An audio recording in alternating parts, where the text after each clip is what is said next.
Vice Ganda, ang unforgettable journey ng isang superstar.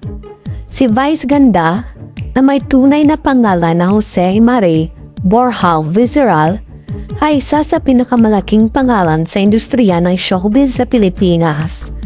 Mula sa simpleng buhay sa Tondo hanggang sa pagiging multi-milyonaryo, ang kanyang kwento ay parang teleseryeng puno ng drama, comedy at inspirasyon. Alamin natin ang lahat tungkol sa kanyang tagumpay mula sa kanyang career, pelikula, awards, at advokasya na nagbibigay buhay sa kanyang unforgettable na legacy. Ang simula, buhay sa Tondo at pagsubok.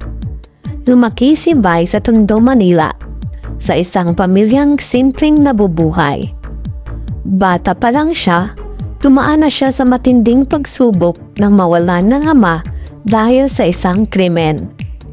Sa kabila ng lungkot at kahirapan, pinalaki siya ng kanyang ina na may determinasyon at pagmamahal. Bata pa lang, ramdaman ni Vice ang kanyang pagiging bakla. Ngunit noong panahong iyon, hindi pa madaling maging bukas tungkol dito. Sa halip na panghihinaan ng loob, ginamit niya ang bawat tukso at pagsubok bilang motibasyon upang patunayan ang kanyang halaga. Pag-abot sa pangarap mula comedy bars hanggang showtime. Hindi naging madali ang pag-akyat ni Vice sa tagumpay. Nagsimula siya bilang stand-up comedian sa sikat na comedy bars tulad ng Punchline at The Library. Sa kaniyang matatalas na banat at natural na pagpapatwa, napansin siya ng mga producers ng ABS-CBN. Ang kanyang big break ay dumating noong 2009 na maging co-host siya ng Showtime. Hindi rin matatawaran ang tagumpay ng kanyang talk show na Gandang Gabi Vice na tumagal na 8 taon. Sa parehong shows, pinatunayan ni Vice na siya ang hari ng komedya na kayang magdala ng tawa at emosyon sa kanyang mga manonood. Mga pelikulang kabog sa takilya. Ang pangalan ni Vice Ganda ay naging sinonimo ng box office hit.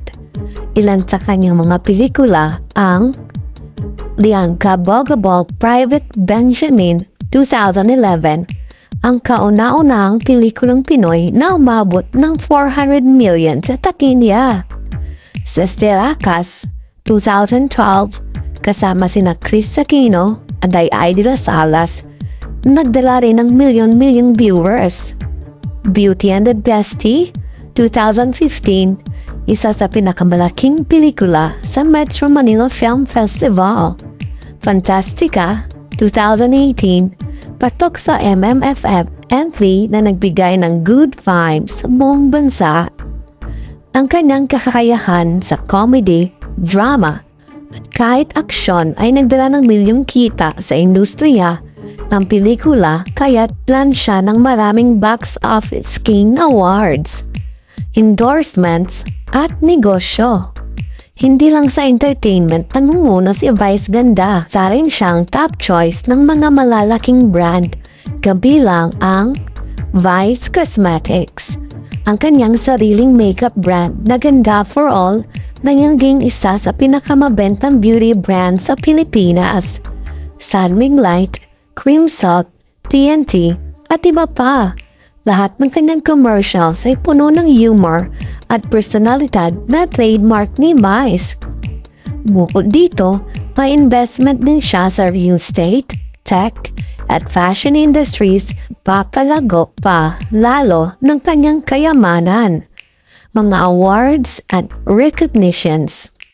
Hindi na mabilang ang awards na tanggap ni Vice, pero ilan sa mga pinakamalalaking parangal niya ay Phenomenal Box of Star para sa kanyang sunod-sunod na pelikulang nag-break ng records, PMPC Star Awards Comedy Icon of the Year, Hall of Fame sa Box Office Entertainment Awards dahil sa kanyang consistent na blockbuster hits. Advocacy, puso para sa LGBTQ+ at naghihirap. Si Vice Ganda ay hindi lang sa kasiyahan, malaki rin ang kanyang puso para sa pagtulong. Isa siyang outspoken advocate para sa LGBTQ+ rights na nagbibigay inspirasyon sa komunidad na maging proud sa kanilang mga sarili. Noong pandemya, namuna siya sa pagbibigay ng ayuda sa mga nangangailangan. Lagi rin siyang sumusuporta sa mga charity projects na tumutulong sa edukasyon at kalusugan ng mga Pilipino. Ang legacy ni Meme Vice. Ngayon, tinatayang nasa $20 to $40 million ang kanyang net worth na bunga ng kanyang sipag, talento at pagiging totoo sa sarili. Ang kanyang mansyon, negosyo at tagumpay ay patunay kaya ng kahit sino ang magtagumpay basta't may pangarap at determinasyon. Inspirasyon ng lahat. Mula sa Tondo hanggang sa pagiging icon ng showbiz, ang kwento ni Vice Ganda ay patunay na walang imposible. Tulad na lagi nang sinasabi, walang makakatalo sa taong may lakas ng loob na harapin ang lahat ng hamon. Ikaw, anong pangarap mo? Kung kaya ni Vice Ganda na magsimula sa simpleng buhay sa Tondo at maging isa sa pinakamalaking pangalan sa showbiz, ikaw rin kaya mo. Anong bagay ang nagpapa-inspire sa'yo? Kung nagustuhan mo ang kwento ni Meme Vice, huwag kalimutang mag-like, mag-subscribe at mag-comment. I-share mo rin ito sa iyong mga kaibigan para ma-inspire din sila. Follow para sa more kwentuhang nakakagigil at nakakabilib.